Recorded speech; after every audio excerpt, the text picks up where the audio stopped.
everyone. Welcome to the Vartalaap series of YOUnique Talks. We have an amazing guest with us today. We have Dr. Menaka Manickaraj. Hi, Menaka. Good morning. Hi, Harika. Good morning. So good to see you. We're so thrilled to have you. And you will get to know why we're very thrilled to have such an amazing person with us today. So Dr. Menaka is a practicing preventive and pediatric dentist and former assistant professor of pedodontics at Sri Ramakrishna Dental College. And she's currently also teaching actively drama and performing arts. She's also a classical dancer. There are a lot of things that she does and very little things that she doesn't do. So, and the most amazing thing about her is she is fierce, proponent of free speech and critical thinking to introduce this into adolescents. It is very important that at that very young age, kids should be able to express their mind, express their feelings, express their thoughts without being judged and without being, swayed by whatever opinions the other person has. So I think she's been extremely active in doing that and creating that awareness among adolescents. And she also has two beautiful children, Abinaya and Karnan, 14 and 12 years. And the most amazing thing, and probably an inspiration for all of us budding mothers, are they have been brought up gadget-free, TV-free, and gadget-free. So that seems like an impossible task for all of us. So I think that is another important topic for us today in understanding how and why are we doing what we're doing and what we shouldn't do. I think I will also have Menaka tell us about her initiative called Silent Hijack, and she talks a lot about people understanding why we have addiction towards gadgets and internet and TV, etc., and why and what can we do. Simple tips where we could reinforce it in ourselves and also our children. Thank you for joining us, Dr. Menaka, and it is an amazing pleasure to have you here today. So as you know that we talk a lot about mental health, we are trying to create as much awareness as possible in letting people know that it is all right to have different sorts of feelings, and it is not good to bottle up emotions. And for various reasons, a lot of us find it as a taboo to talk about mental health. And with the kind of topics that you are covering and that you are already actively working on, it seems like mental health is one of the major, major things that you actually talk about. So what is your opinion about mental health, Dr. Menaka? Hi, Harika. Thank you for the very flattering introduction. And thank you for having me. So yeah, mental health. So what do you mean by what is your first question? Sorry, it is.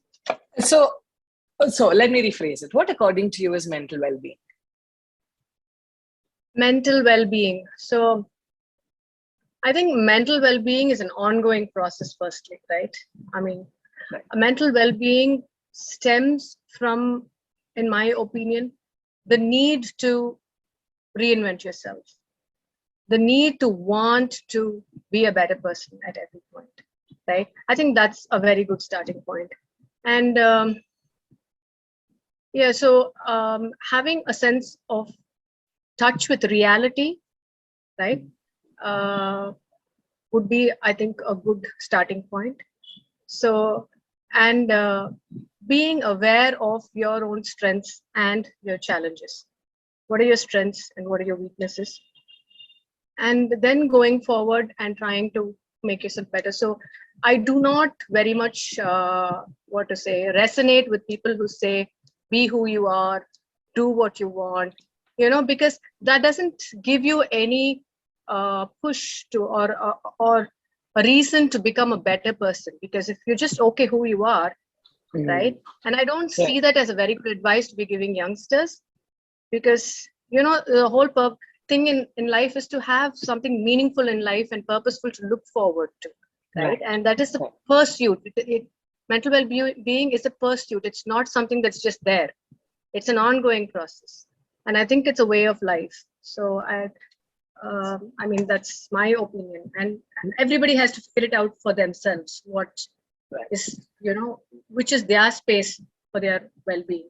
So I did write down a few things. So let me just check if I have, so yeah, one important thing that I wanted to talk about is to listen to your conscience, right? And be true to your conscience. Right. Being true to your conscience and listening to yourself. And another thing is being able to trust people. I think mental well-being also stems from a very deep ability to be able to trust, which again stems back to way back in your early childhood experiences. Right. And many a time when we become aware of that, we are able to see why we're lacking some kind of trust. So yeah, I think real human connections, all these things help with mental well-being. Yeah. And I don't believe in being happy all the time. So that's something I keep stressing on. So that's not really, I don't think that should be our purpose. It should be more of finding meaning in what you do. So when you have something meaningful to do and something meaningful in life, I think mental well-being just happens. Lovely. That's so beautifully put, Menaka.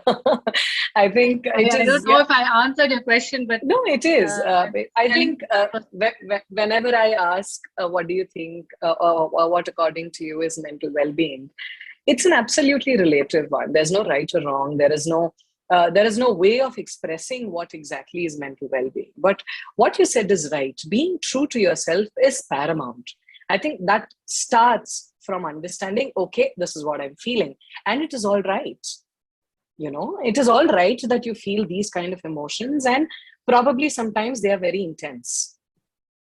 And that is when it is equally important, as you said, to trust somebody, to talk to them, to, let it go, vent it out. So you will have your system clean, and again, you will have the same process. So it's a cycle. It keeps going on all the time.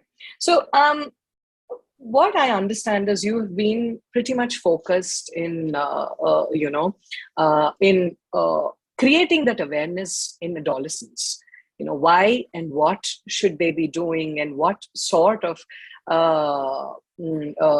sort of outlook is important for them. So, for example, now you say, with the kind of research that you did, that gadgets and internet addiction seems to be pretty much increasing in that age group.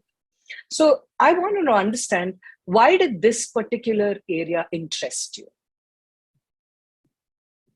Yeah, so even as a very young adult, I remember being very interested in psychology and, the way the mind works, basically. I would read a lot of neurology, neuroscience, cognition related stuff, and psychology. I also spent a lot of time introspecting on these things. So, but specifically, there was a particular incident that happened during my internship when I was in Chennai, right? I was probably 21 or something. And that was the time that the internet entered my life, right? Till then, there was no internet. So there were these dial-up connections, and there was a library where you could go and use your half-an-hour slot, pay for it, things like that. And I would sometimes read up articles. Sometimes I would be playing chess online, things like that. And that was just like, once a week or something like that, you would take your half an hour to do it. But I also used to do this thing during my internship on the Hindu newspaper, the crossword. So I would regularly get the newspaper and I would attempt the crossword. So I was not like great at it, but I would get like 60 to 70% of it right. And I would be very thrilled with it because, generally it was, the opinion was that it's very difficult, right? The Hindu crossword. So like I did that for a few months, almost a year. And then I had a 3-month break between my UG and my PG, during which I was at home. I had a lot of free time. And I had a desktop at home, which I could use at my will, right? But again, it was a dial-up, so didn't have that many hours that I could use. I would probably use it for an hour or so every day. And I would use the search engines and I would read up on the internet and stuff like that. And then when I went back for my PG, when I went for my PG to Davangere, I just accidentally one day we were talking about the Hindu and the crossword, and I hadn't done it for like 3-4 months by now. And my friend was like, let's do it in the afternoons, let's try lunchtime, after lunch in the department. So in the department, I brought the paper and I looked at it and I read the first clue. So I read the first clue across and my mind just went blank. And all I could see was Google it, right? So, yeah. So my mind was not even, my brain was not even trying to attempt to solve the clue. And it was taking the path of least resistance, which is to Google it and find the solution, because you'll find it. Though I wouldn't do it because, I wouldn't let myself do it. But then that's what my mind was telling me, right? Correct. So something which is as simple, which was a very simple task for me 4 months back, with just probably a few hours of using the internet, I had already lost the ability to do something that I was in. And that was like really like my moment of, enlightenment, my eureka moment. That I just held on to, and I started really telling myself that, okay, I'm not letting internet take away from me what I was already capable of.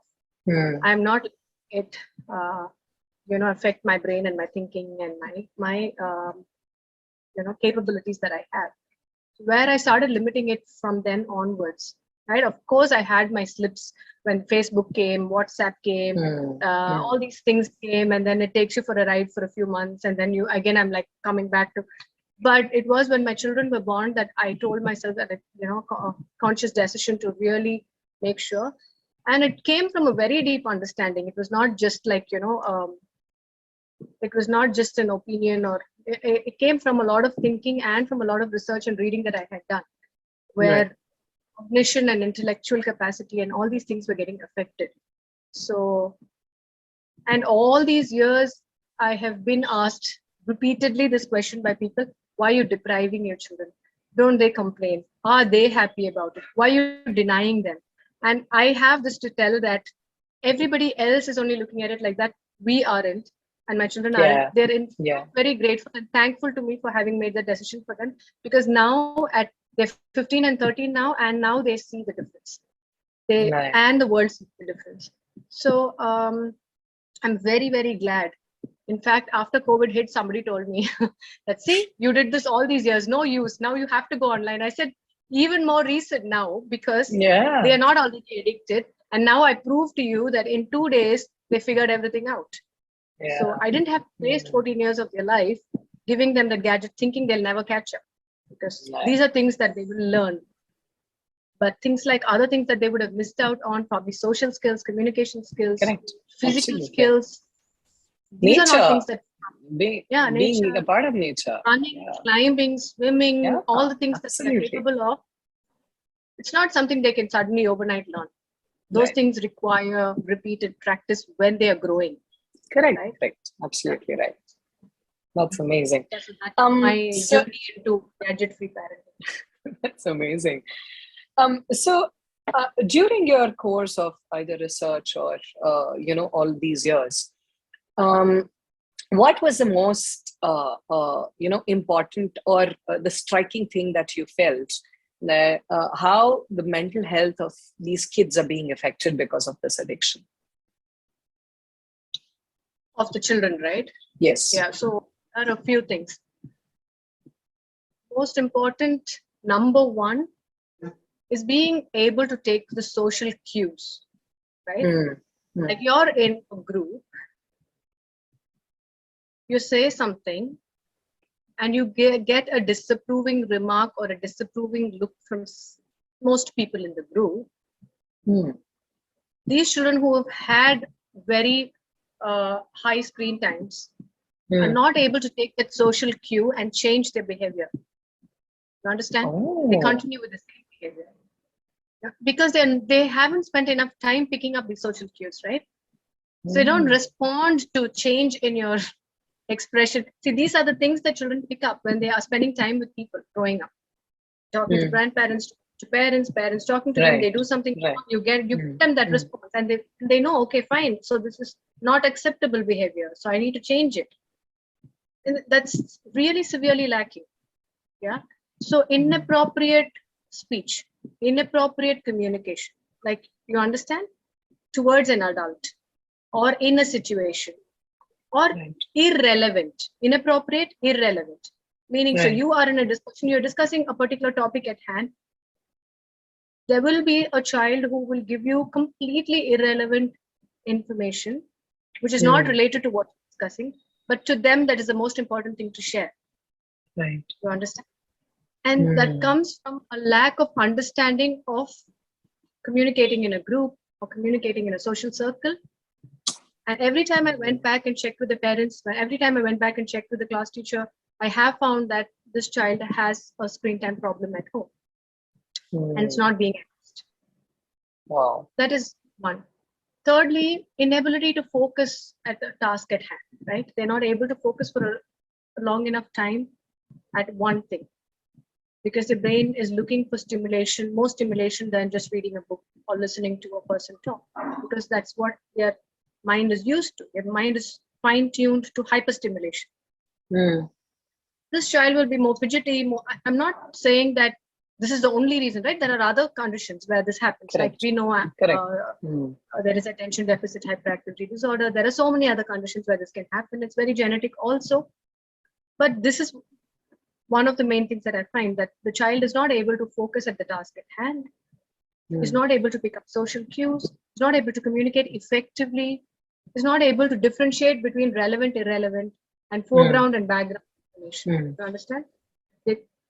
They seem quite distracted, and these are some of the main things that I have found. So what do you feel in these kind of children, especially when they are into so much of screen time? What would be their their reaction to non-screen tasks? Something like writing, or playing with kids outside. So what was the difference that you have observed? Yeah, so their first reaction would be, oh my god, that's so boring. Can I just sit in the oh my can I just sit inside? So I have observed this. So I take a bunch of kids outside, and there will be, there's usually that one kid who doesn't want to go do the physical. It's too boring. They want to just sit, order something to eat, or get a screen or something like that. And also, if they are in a situation where they have to play, there is that discord, where they're not able to get into a team sport or an activity that requires collaborative work. An activity that requires collaborative work has a lot of give and take, right? Correct. So it's generally there with some children. It's not just screen time related. I always tell, when there's a group of children working, when there are 5 of them, there are 3. This is my own thing from teaching for 10 years. There'll be 3 categories. There's the one category that is always giving ideas, being proactive and giving ideas. 4 categories. Then there's those people who will go with the ideas and work on it. And there will be 3. The third one is the ones that will neither work on it, but they will always be the naysayers. They'll be saying, no, we won't do this. So, always telling them that if you're saying no, you better have a better alternative. If you're giving an option, if you're giving another option and saying, don't do this, do this, then you say no. Otherwise, just follow that leader who's making that initiative to come up with an idea. So, and I see this a bit more in these children, where they tell you, and sometimes their perception of themselves is not what the world perceives them to be. You understand? It's not objective. Like it's the opinion that the other children have of them is not the opinion that they have of themselves. They have sometimes not underconfidence, but overconfidence. Okay. Again, because of inability to take social cues. So there was this one child who was kept giving me ideas when I was conducting a drama game. Okay. She kept giving me ideas and do this, do that, do this, do that. And then I was like, okay, let's check with the rest of the class if they want to do it as well, right? Then we'll do it if they're also okay with it. So I checked with the rest of the class and none of them wanted to do it. So then I assume, what would you expect this child to do now? When she sees that, okay, nobody else wants to do it. What would you expect a normal, child, 11-year or 12-year-old to do? You would expect her to say, oh, okay, so maybe I was wrong, right? That's what you would expect. But this child, so I looked at her and I said, so now what? So she said, it's okay, just make them do it. If you tell, they'll do it. So what was lacking there was a sense of, okay, so maybe I'm wrong, was not there. All these are very, it is just experiential things. These are not like evidence-based, of course. Right, this is just absolutely my own experience that I'm speaking. But it helps to give these anecdotes. But this kind of behavior is also documented in research also. But I'm just telling how I correlate with in my classrooms with what I've read and what I see. Yeah. So with these kind of children, what is the pattern of impact that you have seen because of gadget or TV or internet addiction? So what were the long-term effects of all of these?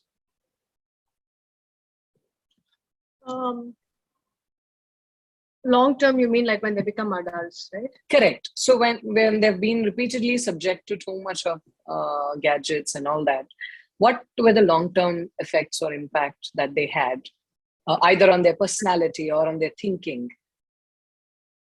Yeah, so that's exactly. So long-term effects would be, number one, my concern would be lack of original thought, right? The brains are so overfilled with so much information and so much distraction. There has been no time, first of all, for develop the skill for original thought or develop a space for it. Correct. So your sense of identity and originality, individuality, who you are as a person, will go missing. And then I always tell people that, I fear that the next generation is going to be like clones. It's just all the same. They all listen to K-pop. They all listen to the same music. They all dress the same way. They all think the same way. They don't have, they just want to agree with whatever is being fed to them and want to be on the same page. So it's like, where does this stem from, right? Where does your originality, it's so important. It stems from being grounded in your culture and where you are from and what is your family. And all these things are actually important. Now, there's so much of thing on globalization and being one with everyone else. That doesn't mean accepting other things is different from being proud of your own also. Who you are, correct, absolutely. Yeah, where you're from and what is your mother tongue, where are you from, what are your parents, what is your heritage, what is your culture. It's such an important aspect of who you are and, your personality and things like that. And when you are so much into the internet world, the web's connections, which are so spread out like that, right? That you can never be connected enough. It's called the generation of pancake people because you're spread out thin and wide. There's no depth. Yeah. Right? That is one thing. Secondly, a sense of, when I talk to the youngsters in college these days, early 20s, late 20s, who are born into the internet age, right? They were born into, they are born in the 90s or late 80s. They are like, have a sense of overwhelm. Yeah. And the sense of overwhelm stems from not having done enough. So there's no order. There's too much chaos. Yes. Therefore, a sense of not having done enough. Therefore, a sense of overwhelm. And then depression, anxiety. Right? But where does this stem from? Basically, a lack of order. Lack of order means, I'm not saying that, but then something to look forward to every day. So, so a routine, a rhythm, those things they're missing because, of course, they are on their Instagram or whatever, scrolling through all night, likes, comments, uploading. All of them tell me this. that, I go on till 2, 3, and then I wake up late. And then your whole day is done because you go to bed and you wake up guilty. You wake up guilty. Yeah. You're done. So much of lethargy, I think that's become so prevalent right now. So much of boredom and lethargy is what I feel is the also biggest. Kind of sense of entitlement is there now where We're looking for that best job and you're forever looking. Right? I mean, like that very good job and get on with life and then keep looking for better one. Because it just so whenever I talk to them, it's like, I'm waiting. Okay, you're waiting, you're looking. But then all those years that you've been waiting, you are somewhere subconsciously also feeling useless and feeling overwhelmed with that sense of not having done enough. So all these things I think stem from all the time that you waste online also. And like I said, in children, what happens? Lack of concentration, lack of focus, lack of original thought. Your problem-solving skills, your critical thinking skills, your reflective thinking, on thinking back, introspecting, deep thinking. These things take a big hit, and these are the typical things that make us human, that make us different from other species, that make us who we are, and it's a very important part of your personality. And if you lack these things, then what is left of you is just, I don't know what to say. It's not good enough. Yeah. You can't hold a conversation. You can't hold a conversation. You can't speak on a topic effectively for 5 minutes. These are all very important things that, for your confidence. So, So what do you think after speaking to these children, what were the kind of issues and, sort of impact they had on the parents mainly? Because of the children's gadget addiction, or they're being always stick to the couch or stick to TV, and that feels like instant gratification for them, but they don't really go out and play. So what was the effect that had on, that still has on young mothers or fathers, See, I will never blame the child.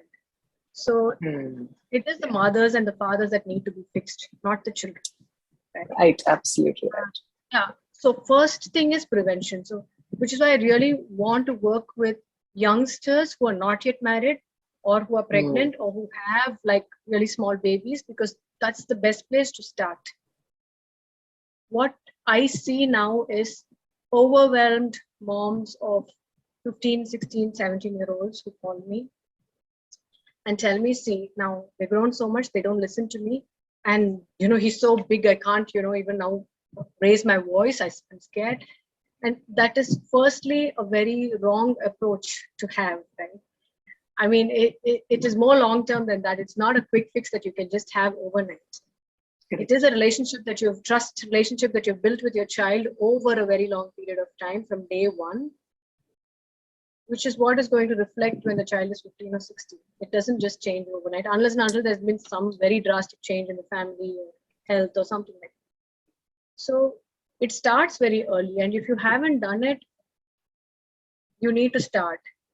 What I would advise moms today is, there is this sense of, this age is like this, and this generation is like this. We need to go with the flow. No. Children are still children. Children need to be held. Children need to be guided. Children need role models in their life. Children cannot be led by children. Children can have friends who are children, but a child was never meant to nurture and guide another child ever in history. Nature did not intend for a child to be, but right now that's what is happening. Right? Children are only looking for solutions, looking for advice, looking for everything from peer group, and parents are coming to terms with it, saying, that's okay, that's how it is, that's the time, and we need to understand that things don't change overnight like that biologically, right? We are a species that have evolved over millions of years, and forever children at certain points need to be guided, and you need adults in your life, and therefore it is important for the adults to realize that I still need to hold my child, I still need to show them, and it's okay for me to give them advice and see. So mothers are having a sense of overwhelm and fear communication with the child, and the child just locks themselves up in the room. So I think from the time they're very young, you need to introduce your children to people who are passionate people, ethical, integral people with integrity, people who have achieved something, people who are role models for the children, and make sure that they get to interact with these people more. Right? I mean, that's something I did very consciously. Actually, anybody whom I found young, vibrant, and nice, basically have your values intact, I make sure that they come home often, or I take them out. Right. Children get to meet us. It's important for them to see these people. So having your children interact with people like that. So even if you're at some point lacking communication with your child, at least that person can be the guide them or help them. Guide them, somewhere. So creating an atmosphere of positivity, of things to look up to live up to, and you being that person who is doing that role modeling for your children is it's a long process. It just doesn't happen overnight. And even if you've missed out in the initial years, to take it back and get professional advice, like talk to people who will guide you through it and see what can be done. It's amazing. So what is that, say maybe a couple of tips that you would want to give children, who are young, who are able to understand or differentiate between what you should do, what you shouldn't do. So what is the advice that you would like to give them? So Harika, again, like what I believe is, firstly, is the need should come from within, right? Yeah. So if I'm going to just go and tell them, don't do this, don't do this, don't do this, or do this instead, nobody is going to. Firstly, you need to understand the child wants to change, wants to, feels the need, and only then can you give tips. So otherwise it's just useless. And how do you get a child to want to change? Is to give them facts, undiluted truth, as hard as it may be. Because many a time in my talks, the young moms are crying. They are overwhelmed. They feel they did something so wrong. They feel very guilty. My God, yes. But I know, but I'm not stopping myself from giving them the facts, because my aim is not to not hurt them or anything like that, right? My aim is to get across the message, so now they can take it up and do what they need to do, and what is possible in their environment, what is possible in their family situation, in their environment, in their situation. So at least you have this information undiluted, and then you decide to work on it. Similarly with children, you give them the facts, you give them the research, and you validate it, you show them where your source is from. Leave it to them. That's the best way. So once you give it to them, it's amazing how the children respond. They just are so forthcoming to make changes. And they start going back and talking to their children. To their parents. They start going back home and speaking. They call me and keep in touch with me. They cut down. One small example is even in my art class, because online I was taking art. And I know that when you're doing art online and I give them a prompt, it's very easy to go on Pinterest and look it up and do, or Google and look up an idea and do. So what I do is, I don't just tell them, children, don't look online, don't look. So I just tell them what happens if they start looking. Tell them how their brain will change its function. I tell them what will happen after 10 times they've looked up, how the 11th time they'll never be able to come up with an answer. And when I've given them that, even children as young as 10 years old, they stop. 90% of the children. There'll be still those one or two children, but you still got those 23 children out of 25 children from stopping, and very amazing, because online I'll never know if they're looking, but if they want to, they would actually ask me on chat, and they'll ask me, this one thing I don't know how to draw, can I have my idea, but I want to look. I'll be like, yes, go ahead. See, it's lovely. We don't even expect that integrity from the children. Actually, they are so much capable of being like that, very honest. But when you don't expect from them, they don't give it to you, because they only live up to your expectations. And when I expect a high for them, they live up to those expectations. So I think I'll really want to highlight this, because after I've attended your session, my older, so I have toddlers, I have twins. So the older one keeps watching TV, keeps demanding time for TV all the time. So instead, now I'm kind of sitting with her. We have books sprawled across the floor, and she loves it. She loves it now, and she comes with her books at this age because I'm a voracious reader. So I'd really want my kids also to read as much as possible. So I think she picked that up and she really liked it. And now she reads book. As soon as she gets up, she has a book beside the bed. She takes up the book and she actually reads it. And I'm like, okay, that's good. I feel good. So I think that one I owe it to you. Thanks, Harika. It's good to know always, when come back and tell, okay, I did this and it worked. It's really fulfilling for me also to know that. Yeah. See, maybe I think at one point of time, because I have a group of these moms, I'm a part of it.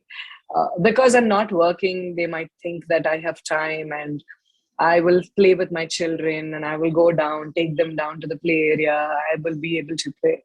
But at the same point of time, being a stay-at-home mom is also not equally easy. It has its own limitations. As I feel I'm doing everything at one time and I don't have time at all. So it's the same. All you have to do is just put in that little bit of effort, and I'm sure your kid will be very happy. So, one last question, Menaka, before we part with this amazing. I think we'll keep going on this, but I think we had some amazing discussions, and you were kind enough to give some good tips. So, what do you think? Make good digital habit, because this is something that we can't avoid now. Irrespective of where do you want to curb yourself and not expose yourself too much to either social media or internet or anything, either your work or any other initiatives, you are forced to use most of the social media and most of these apps. So what, according to you, make good digital habits? Yeah, so firstly, I think allotting a specific time for these things. Right. Yeah. So many people complain that I don't pick up the phone, or I don't answer, or I don't reply to texts. And I'm like, I'll do it at my time when I get it. Yeah. So just because you can see the blue tick doesn't mean that I have to reply to it immediately. Firstly, don't feel that pressure. Correct. So tell yourself, what did we do when we had landlines? Right. But there at home, we attended it. We didn't even know that somebody called. And if it was emergency enough, somebody will get in touch with you somehow or the other. Right? So the thing that I can never leave my phone behind, what if emergency is, that it's actually never like that, right? So even at work, you could give your work reception number, whatever number, to people to get in touch with you and switch it off during work times. Because in school, that's what we do. And almost never is there an emergency. I mean, what are the odds? Right? True. If there is an emergency, people will get in touch with you somehow or the other. Correct. So in the thing that, once a year that you might have an emergency, if you're going to 24 hours, carry that phone on you, firstly. So we need to come to terms that people did live without these things. So it is okay. And then when do I check my WhatsApp? Because of course you're going to be in your family groups, you're going to be in your work groups, and then friends groups, and school and college and all those things. And at every point, that people are in different countries. So at every point, everybody is going to be texting at whatever times they are free. Now, how are you going to get that discipline that, okay, so everybody will be texting and through the day, I will be looking at my messages? No. So you have to have some kind of a specific time that you allot for looking at your WhatsApp, if it's a video that you're going to watch, or whatever it is. And what I tell at the end of my sessions usually is to uninstall as many apps as possible from your phone. Right. So first, not having all these apps that are going to keep sending you notifications. Right? Because most of the time, these notifications are of no use to you or no value to you in your life, but you've spent your time and energy and given some mind space to it. Yeah. And you're multitasking all the time. So, and you're not your most effective self when you're multitasking. So firstly, uninstalling as many apps as possible. So that gives you the time to, when you sit down for something, only to go into the app and then check, sign in and check if there is anything. Correct.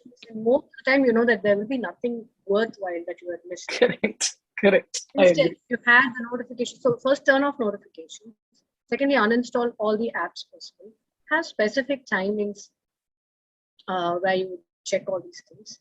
And you have this digital well-being apps and stuff, right? Where you can set time, so maybe like 20 minutes on instant, whatever that, how much ever you're having the discipline.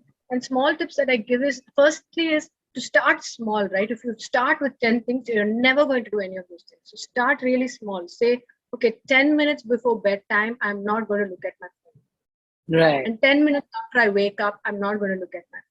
And if you achieve it for 2 weeks, then you make it 20 minutes. Right. Right. And then you make it 30 minutes. And then you stop where you find it, okay, wow, this has really worked for me. This is giving me so much time to do all those things that I plan my day, the next day before I go to bed, or I wake up in the morning and I go through, do things that are important to me in the first half an hour of my day. And so the steps have to be really small so that you do it. Secondly, your family members have to be in agreement. Say you're saying no phone at the dining table. You have to have a talk with them and get them to agree. And many people now are still in joint families, so it's not easy. Right. Most mothers come and talk, they crib because they're like, I want to do it, but my in-laws or my parents are not doing it and my husband is not. So as therapists or as counselors, most of you who are working with people, I would say, you need to involve the entire family. Correct. Right. So right. You say it's for the child, so they will not come if you say if it is for the mother, but if you say it's for the child, then there is more possibility that you'll get the entire family involved. And then the entire family has to be spoken to, and then you have to arrive at some doable goals, because it doesn't help if only the mother is aware. In many cases, you might think I'm generalizing, but it's mostly the case that the fathers and the elders in the family are not on the same page as the mother. So then there's no point, right, making all these changes in your life, because your child is going to anyway go to whoever else has. So then we need to get people around us to agree to it and make small steps like this, and get into groups that are like-minded, where you can just set goals and discuss, where it's more motivating, and then learn a new skill that, pick up something that will keep you so occupied and going that you don't feel the need to pick up something new. And I think those are the things that I basically give tips. Otherwise, Wow, that's very nice. So I think we have arrived at the end of our session. It was amazing talking to you, Menaka. You've been very sportive and very sweet and very detailed in answering these questions. And I'm sorry, I'm too detailed, I think, right? No, please. I spoke more than you expected me to.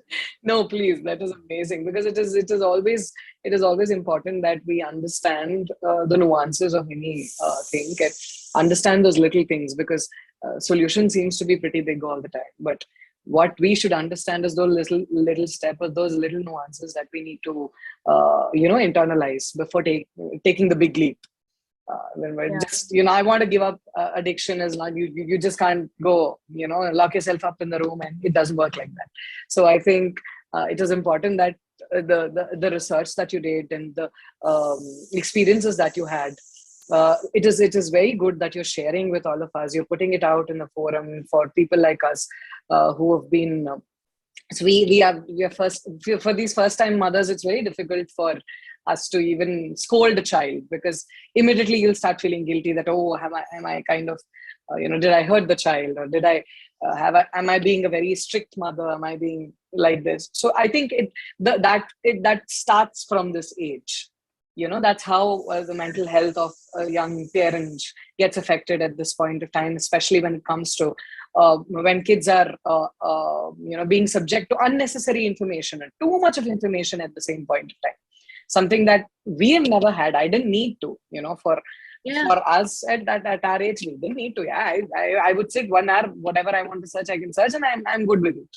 So I don't think for a child as young as that needs to sit and watch TV or understand through internet for a very long time. So I think after attending your sessions, I've been really actively trying and curbing my own anxiety and all of that, to hold my phone for a long time and keep looking at my screen for a long time. I'm trying to avoid that. I think that's a first step for me. And I'm sure after watching this video, a lot of our young mothers also will take some of these steps. And we will keep having you on our talks at different points of time and with different topics. So thank you so much, Menaka, for your time. And we've had nice fun talking to you, and I hope we'll get back again. Thanks, Harika. Thanks a lot. And I really enjoy talking to you, because these are really the topics that I'm very passionate about.